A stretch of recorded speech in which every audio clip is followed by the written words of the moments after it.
bisa bertahan. 1 bulan nggak ada duit itu nyesek banget. Nyesek ya. Nggak ada Pernah duit kayak masuk. 2 bulan cuma dapat ya kecil banget lah. Buat makannya kayak aduh. Kayak gitu. Di bawah 1 juta gak? Di bawah 1 juta pernah 1 bulan nggak ada pendapatan. Cuma bulan berikutnya dapat dikit banget juga. Dapat dikit banget. Ya pernah, tapi 1 bulan 0 pernah. 1 bulan 0, terus pada bulan berikutnya dapetnya dikit banget. Ya bulan berikutnya dapat dikit banget. Itu kayak terpukul banget di situ. Ya itu my lowest point banget. Itu kayak 2 bulan tuh benar-benar kayak gue bayar apa ini, listrik, internet, udah gitu. Oke, halo balik lagi. Anthony. Ya. Gue hari ini di apartemennya Anthony yang juga studionya dia nih. Ya. Anthony ini sekarang kerja apa Ton sekarang? Gue professional photographer untuk di product and food. Oke, lu punya brand sekarang. Ya, Namanya Asterisk. Baca gimana? Asterisk. Baca Asterisk gimana sih? Asterisk. Risiko. Risiko. Ya, tapi itu sebenarnya asterisk itu satu kata, bukan terpisah asterisk. Artinya? Dia asterisk, dia itu artinya tanda bintang. Tanda bintang. Ya, tanda bintang. Kenapa lu pilih nama itu? Pertama, karena gue mau kayak bokap gue bilang kalau lo mau bikin nama, A itu pasti akan di atas. Iya sih. Itu filosofi pertama gue. Jadi gue akan cari yang A. Oke. Habis itu gue terinspirasi lah dengan tanda bintang. Tanda bintang tuh kayak lu punya foto itu akan memberikan rincian dan memberikan penjelasannya lah. Jadi dari sebuah foto itu akan ada penjelasan tertentu atas foto-foto itu gitu. Dan gue juga spesialisnya di komersial begini. Jadi dari foto itu aja kita harus mengetahui gitu ada apa aja di dalam foto-foto itu tersebut gitu loh. Ya kayak gitu. Awalnya kenapa gue namakan Asterisk. Asterisk ya? Ya. Gue pikir baca Asterix loh. Ya. Ternyata Asterisk ya? Ya. Asterisk. Ya, gitu deh. Lu mulai kapan sih ini? Mulai as a hobby atau memulai dapat duit? Ya let's say pertama kali lu kan ini kan pasti karena hobi kan? Ya. Lu memang hobi fotografi. Ya udah dari 2010, 11 gitu lah. Secara background. Ya satu dekade. Secara background education lu juga ngambil fotografi? Nggak ada. Nggak ada. Gue sama sekali background fotografi nol. Lu kuliah apa? Kuliah manajemen. Manajemen. Ya, manajemen. Ya, Lu kuliah manajemen. kuliah manajemen. Terus kenapa lu bisa tiba-tiba? Biasanya lagi yang ngambil biasanya kan yang ngambil kuliahnya ya kayak di kafe ya kan. Oke. Itu kan yang akhirnya ujung-ujungnya kerjanya di Dunia industri gini-gini lah. Industri fotografi lah. Ya. Kenapa lu bisa tiba-tiba switch gitu loh? Misalkan manajemen kan Sebenarnya- ujung-ujungnya kerja Ya, kantor. benar. Sebenarnya jadi gini, gue itu bukannya switch. Lebih tepatnya nggak diperbolehkan orang tua pada waktu itu untuk kuliah di kafe. Sama kayak gue sih. Ya, gitulah. Kalau sendiri orang tua kan kepengen gitu anaknya sukses, anaknya punya usaha gitu kan. Iya. Cuma mereka tuh memikirnya kayak ekonomi lah, aman gitu kan. Sama sih gue juga kayak gitu. Ya. Dulu gue tuh kuliah sebenarnya pengen ambil psikologi. Oh, psikologi. Wow. Gue Oke. pengen ambil psikologi. Ya. Ya, gue memang demen melihat tingkah laku manusia gitu. Ya, Sampai sekarang pun gue banyak baca buku tentang psikologi gitu kan. Ya. Ya, tapi ya sama alasannya kayak lu. Somehow orang tua gue nggak mengizinkan dalam tanda kutip. Dan sebenarnya gini, gue sempat ngambil di waktu itu tes di Atmajaya untuk ngambil jurusan psikologi. Oh, sempat. Oke. Tapi ya memang ya mungkin juga memang jalannya udah begitu, akhirnya memang nggak lanjut juga karena Ya. gue waktu itu kalau nggak salah kayak mentok di tes ini deh, kayak bukan wawancara ya, jadi kayak mereka tuh ngumpulin satu kelompok, dikasih case, ya lu berargumen, lu pilih Oh, pilih oke. apa gitu, lu pilih yang A atau B, alasannya kenapa. Dan gue kalah suara sebenarnya gitu tepatnya. Oke. 10 orang 2 lawan 8 suaranya. Oh, malah kalah suara bukan kalah penilaian. Gue kalah suara sebenarnya, Oke. tepatnya kalah suara sih.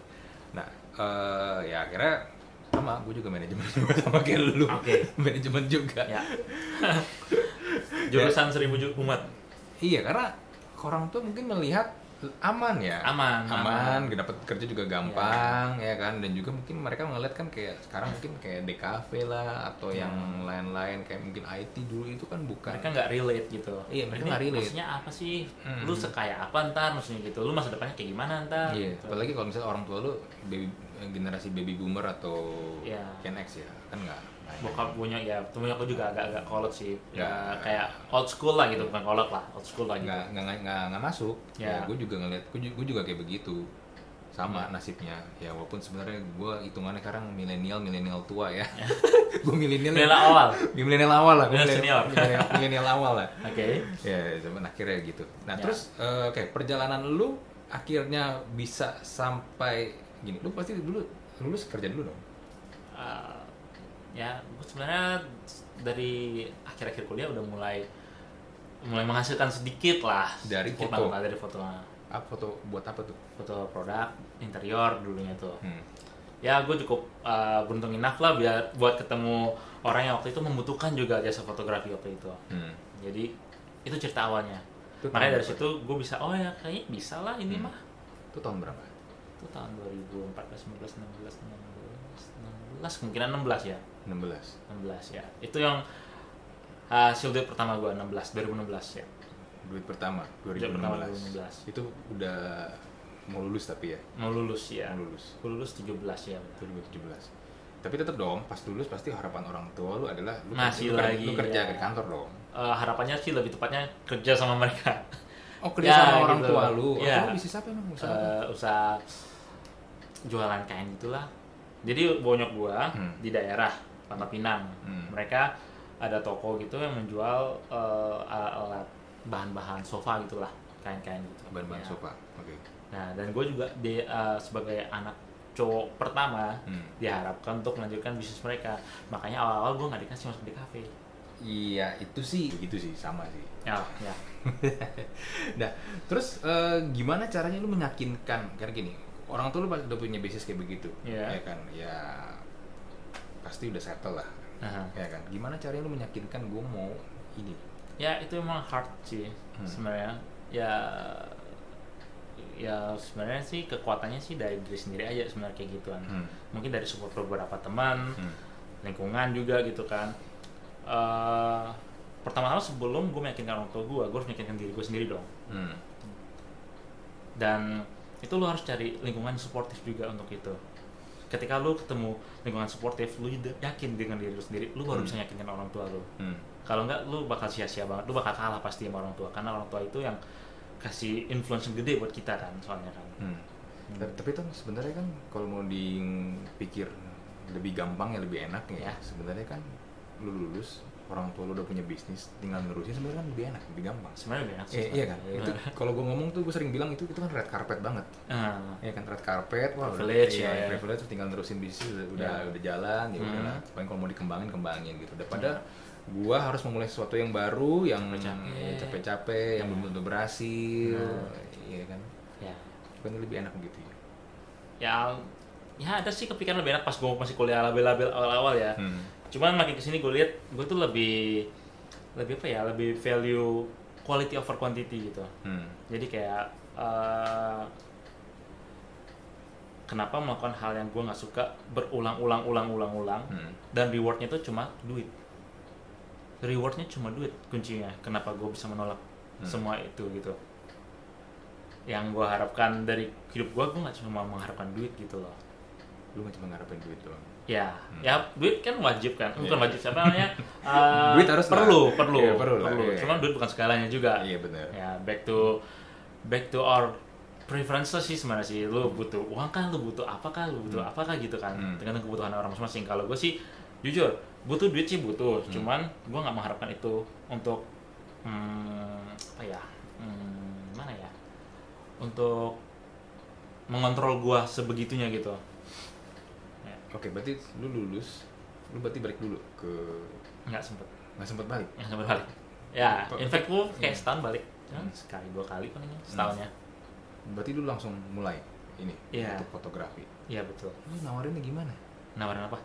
Gini, lu berarti kan lulus. Nawarin ke orang? Iya, nawarin ke orang. Oh, oke. Kan 2017 lu lulus kan? 2017 lu lulus kuliah.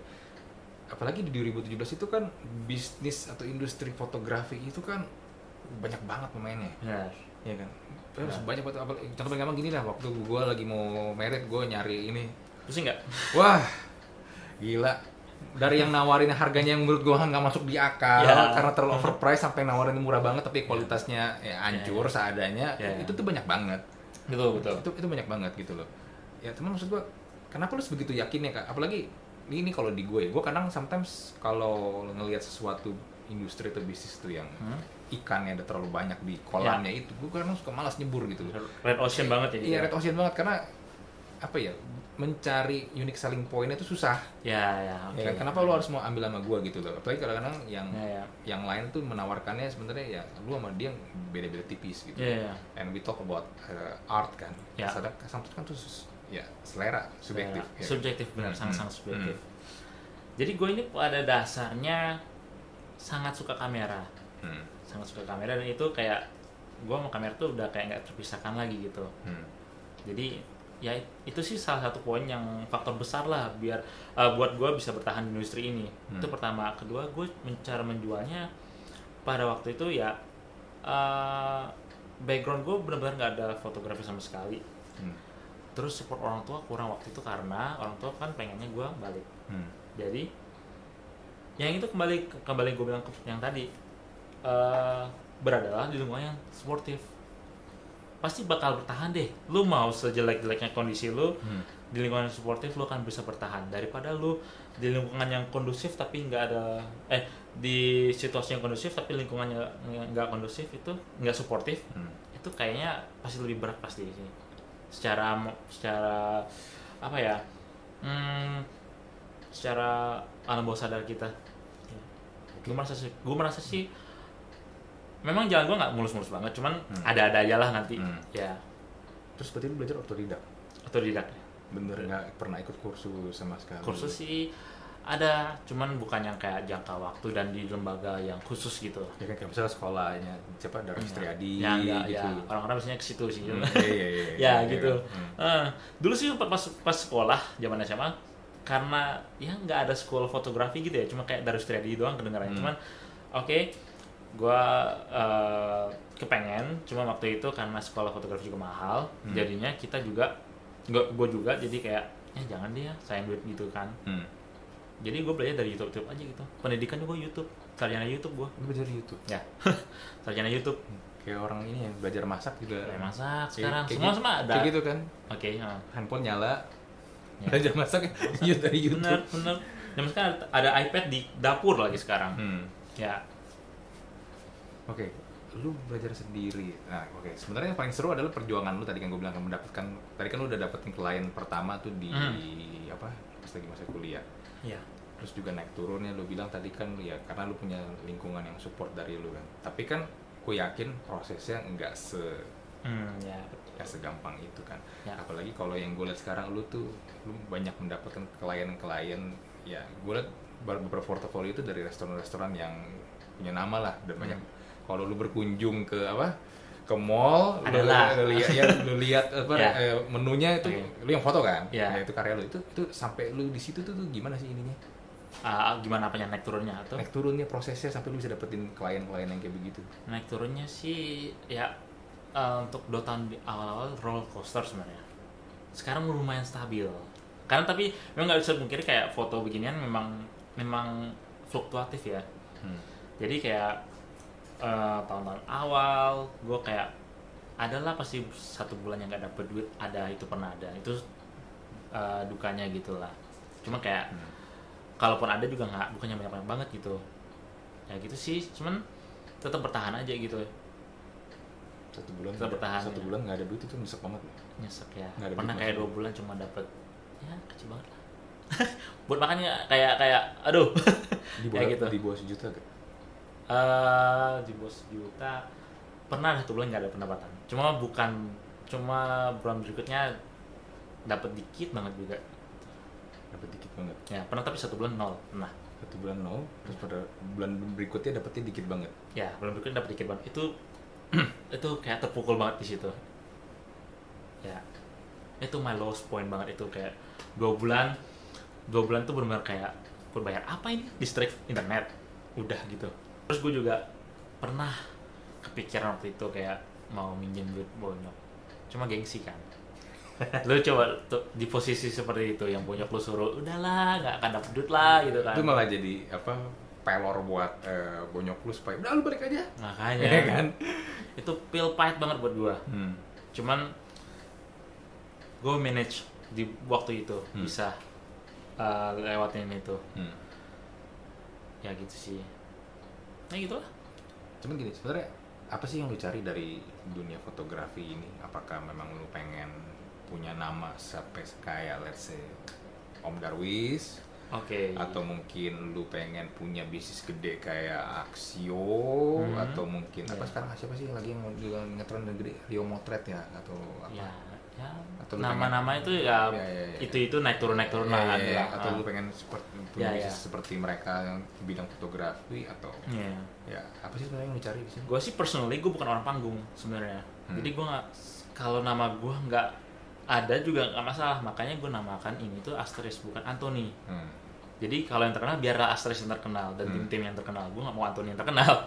Kalau misalnya pakai nama lu, ntar lu nya nggak ada. Ya makanya, ya gitulah. Ya kayak gitu kan. Ya gitu. Dan gue sih lebih suka ke kerjanya, kayak lu bisa kumpulin pengetahuan lu di ini lu gabungin jadi satu karya gitu. Jadi kayak gimana ya, gue suka ilmu random aja sih sebenarnya sih. Nah, dan itu bekal gue buat di fotografi ini menurut gue ya. Gitu, personally kayak gitu sih. Ya, tapi gini, tetap aja kan namanya lu kerja, lu sedang membangun sesuatu kan, pasti kan lu harus punya big goals ya dong. Ya, kalau tadi kan lu lebih ke personal lu kan, oke gue suka begini. Tapi kan kalau memang pengen jadi sesuatu yang big dan bisa, ya let's say gini, lu kan juga ada salah satu yang tadi lu cerita, lu juga pengen, gue ngeliat lu pengen ada pembuktian ke orang tua lu juga, kalau gue bisa nih dengan cara gue sendiri, dengan apa yang gue suka, ya kan.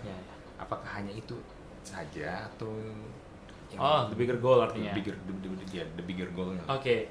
Bigger goals-nya sih, gue sejujurnya belum lihat kayak 10 tahun ke depan atau 20 tahun ke depannya. Cuman kayak in the short run, gue kayak kepengen kayak misalkan karya-karya Asteris itu ada di Billboard, komersial yang lebih tinggi lah gitu lah. Itu sih untuk bigger goal yang for now gitu. For next, gue nggak tahu. Gue sih sebenarnya lebih kepengennya panggilan hati aja gitu. Panggilan hati aja untuk kesini gitu. Entah kenapa gue di sini tuh merasa tenang aja, nggak ada keraguan. Biarpun kalau misalpun lagi finance lagi buruk, itu bukan kayak keraguan dalam hati gue tentang kerjaan ini. Tapi lebih ke yang paling keresahan atas kondisinya aja, bukan kerjaannya gitu. Oke, lu kan begini, lu bekerja ya kan, lu ngadepin klien. Gue yakin pasti ada klien-klien yang dalam tanda kutip rese, butuh ekstra, butuh perlakuan khusus. Butuh perlakuan khusus lah. Ya kan, kalau lu sering lihat di meme banyak kan, misalnya apa maunya klien tuh kayak singa, ngaum, tapi budget klien tuh kayak anak kucing. Kadang-kadang ada kayak gitu, ya kan. Harga nggak masalah, yang penting murah. Misalnya ada yang kayak gitu kan. Nah itu ngadepinnya kayak gimana tuh? Gue ngadepinnya, gue sih punya prinsip seperti ini. Di awal-awal, yang ini buat gue bertahan sampai titik ini kan. Kayak gue baru lulus kuliah waktu itu, dan orang ada proses nego kan pasti kan. Meanwhile fotografer lain, dan mungkin ini gue nggak tahu ya, ini jelas gue atau gimana ya, cuma ini prinsip gue. Kalau misalkan di kampus-kampus mungkin diajarkan fotografi itu mahal, kuncinya itu pasti fotografi mahal. Gue juga nggak mendina itu, alat-alat kamera mahal, semua alat-alat itu mahal pasti. Komputer udah berapa, kamera udah berapa, light-nya udah berapa, effortnya udah berapa. Cuman balik lagi ke kita tinggal di Indonesia, pasti secara fee kita nggak akan lebih di atas contoh aja negara-negara maju gitu, kecuali pasar lu masuk. Karena manufaktur kamera itu di luar negeri nggak ada made in Indonesia, tapi lu kerja di Indonesia. Itu pertama. Terus kedua, kayak orang first graduate aja digajiin anggap aja berapa sekarang 4,3 sekarang kan. Ya, UMR kurang lebih segitu sih. 4,3 juta sebulan. Ini matematika sedikit ya. Terus kita itu untuk gaji UMR itu kita kerja selama 30 hari, 20 hari kerja efektifnya. Dan itu coba kita bayangin, banyak yang kayak fotografer muda-muda yang baru-baru mulai kayak idealis gitu. Wah, gue kan fotografer, gue kan harus dibayar mahal. Jadi kayak ngasih harganya itu nggak masuk akal kadang-kadang. Yang tadi gue bilang kan, harganya ya, sometimes overpriced. Betul. Memang kita di industri ini ya kita harus tahu harga diri kita. Cuman kembali lagi, lu harus tahu harga diri lu juga di hadapan klien lu itu apa gitu. Laut ini kan red ocean ya. Lu harus tahu nih kayak gimana. Lu kalau nggak shine bright, lu jangan kasih harga lebih gitu. Makanya gue waktu itu ya stay humble aja. Lagian juga klien gue bukan klien gede, jadi nggak ada ruginya gue kasih mereka harga lebih murah sedikit gitu waktu itu. Ya seperti itu sih. Dan gue juga bukan lulusan di cafe juga anyway. Ya kayak gitu. Dan sampai akhirnya prosesnya lu bisa dapetin klien-klien gede di ya contohnya di restoran-restoran yang terkenal yang ada di mall-mall itu gimana awalnya? Ya awalnya. Oke. Awal sih sebenarnya tuh terjadinya emang nggak langsung tiba-tiba tonton nggak ada kayak gitulah. Itu lebih ke gue juga nggak nyangka aja sih, gue keep doing this. Intinya kayak kembali lagi konsisten kan. Usaha itu kalau konsisten pasti bisa kayak yang lu bilang waktu itu lu ngobrol sama gue, bisnis itu bukan sprint, bisnis itu lebih ke maraton. Pasti banget. Lu kalau ngarep sprint ya janganlah. Gue bilang sih kalau untuk bisnis kayak ginian, ini bukan bisnis sprint sama sekali enggak. Karena jenjang karirnya itu bukan kayak jenjang karir artis ya kali ya. Jadi lebih kayak aktris bukan artis. Lebih ke lu harus ngerjain proyek yang 1 orang, 2 orang, 3 orang, lama-lama lu ngerjain proyek yang 10 orang gitu kan. Ya kayak gitu sih. Jadi kayak konsisten aja. Dan waktu itu kayak come across terus mouth to mouth itu membantu semua sih itu sih. Yang penting waktu lu kasih service kasih aja yang terbaik gitu. Siapa sih klien gede lu paling pertama? Aduh. Siapa sih? Klien gede. Klien gede sih. Yang lu sebut lu nih klien gede nih, udah punya nama, ada di mana-mana dan pasti gini. Intinya lu kan bikin karya kan. Ya. Ketika karya lu dipajang sama mereka dan ada misalnya nih restoran pajang foto-foto lu di buku mereka pasti lu bangga dong. Ya. Siapa sih? Oke, untuk klien sih jadi ada ceritanya kayak klien gue ini teman gereja. Waktu itu kita masih kayak gue masih juga kayak kamera cuma pegangan doang, bukan buat yang kerja-kerja gimana kan. Terus bukan yang sering-sering foto juga. Dulu gue sering foto, cuman semenjak kuliah manajemen gue jarang banget foto. Kamera pun cuma di bawah ranjang doang. Habis itu ini teman brandnya Pick Me Up namanya. Pick Me Up Ya. Picknya apa nih? Pick ya. Oh, PIG. Ya, PIG ya. Ya gitu. Sesuatu yang haram. Ya, yang enak yang haram ya. Oke. Nah, jadi dulu itu posisinya itu dia juga baru membuka restoran itu dan gue juga lagi mau penasaran lagi sama kamera, CLBK lah sama kamera lah. Oke. Nah, dari situ dari kita berdua itu sama-sama serius. Gue serius foto, dia serius kembangin restoran dia. Dan dia itu klien tetap gue gitu. Sampai sekarang. Cuman karena sekarang gue beralih ke lebih ke komersial, gue juga udah kasih tau dia kayak kalau ke komersial, kalau yang kayak sifatnya kayak blogger ya udah jangan gue aja, nggak apa kok, kita bagi-bagi rezeki aja gitu kan intinya kan. Oke. Dan kita juga sering kontak-kontakan, jadi ngobrolnya enak. Jadi kayak kita sama-sama naik lah gitu lah waktu itu. Naik dan akhirnya dia buka di mall, banyak cabangnya juga gitu. Dan gue juga dia ada di mall, gue bisa raih klien-klien mall yang lainnya gitu. Dari situ awalnya. Ya, jadi betul. Si Pick Me Up ini nih yang sangat-sangat membantu ya. Boleh dibilang momentumnya dari situ lah ya. Ya betul. Dan ada juga sih klien-klien lainnya yang bantu gue juga, dan kita juga mulai-mulainya dari kayak bareng-bareng gitulah. Ya. Gitu. Jadi kayak bareng-bareng jalan terus maju ke depan gitu. Oke, berarti sekarang ini lu klien boleh dibilang udah datang nyariin lu dong posisinya sekarang. Ya, alhamdulillah. Udah bukan lu yang harus menawarkan, ini gua ada jasa foto nih, bla bla bla. Ya.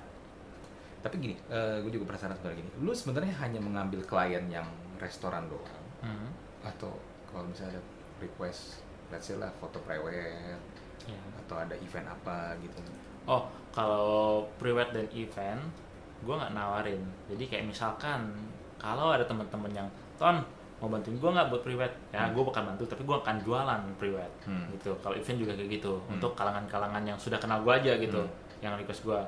Itu pun kalau nggak mengganggu jadwal gue, karena gue nggak punya kayak ini teman gue bantu prewed dia, ya nggak masalah buat gue kan gitu kan. Toh gue juga quality time buat mereka gitu. Tapi tetap ada price-nya dong. Tetap ada price-nya ya. Terus untuk jualan gue lebih spesifiknya ke komersial. Jadi untuk misalkan kayak event itu gue nggak akan ambil gitu sih, banyak sih. Jadi ya sebenarnya secara nggak langsung lu udah mulai lu udah membranding Asteris ini Asteris sebagai foto komersial kan. Ya. Ya jadi boleh dibilang sebenarnya yang kayak tadi lu bilang ya tadi lu bilang kalau ini ya baksi personal segala macam, itu sebenarnya intinya adalah lu udah pelan-pelan tanpa mungkin lu sadarin lu udah membangun branding lu seperti ini sih. Iya benar. Ya. Dan jadinya lu dicari orang ya kalau ada yang butuh foto-foto ya memang yang untuk profesional ya, kayak khususnya di sini gitu. Ya, khususnya apalagi kayak di restoran ya, di food and beverage gitu ya. Oke, pertanyaan terakhir nih. Kalau misalnya ada yang pengen terjun lagi, pemain baru, terjun ke dunia fotografi secara profesional, mau cari duit di sini, lu ada saran nggak, message buat mereka? Saran, oke. Sebenarnya saran gue itu kayak kesimpulan percakapan kita berdua dari sepanjang tadi sih. Intinya itu, lu humble aja, lu humble terus lu kenalin klien lu, ketahuin dia maunya apa. Jangan ngeluh pertama, jangan ngeluh, konsisten, lakuin aja terus pokoknya. Lu kalau gimana lu mau maju kalau lu ngeluh-ngeluh, gimana lu maju kalau nggak konsisten. Ya sebenarnya hal-hal basic yang bukan spesifiknya buat fotografi. Fotografi itu lu bisa belajar. Fotografi itu along with the time lu bisa jago lah. Banyak orang jago kok, cuma secara kesempatan atau secara bisnis mereka gagal karena sifat mereka yang mereka nggak bisa bawa diri gitu. Sifat mereka yang mungkin ada sifat-sifat yang klien-klien nggak suka gitu. Di sini ya kita being helpful aja dengan klien. Itu sih sebenarnya sih kayak klien nggak akan tahu bedanya foto. Klien akan tahu bedanya foto jelek dan foto bagus, itu pasti. Tapi klien nggak akan tahu bedanya foto bagus dan bagus banget. Itu klien sangat-sangat sedikit kalian bisa bedain foto bagus banget itu. Jadi tapi klien akan tahu mana servis bagus dan servis jelek. Iya. Itu udah pasti kelihatan banget servis bagus sama servis jelek. Servis bagus dan servis jelek pasti kelihatan banget. Servis lebih bagus lagi, klien pasti akan tahu banget. Itu sih intinya sih. Ya. Oke, sangat-sangat mencerahkan. Ya. Oke, thank you Ton buat waktunya. Ya.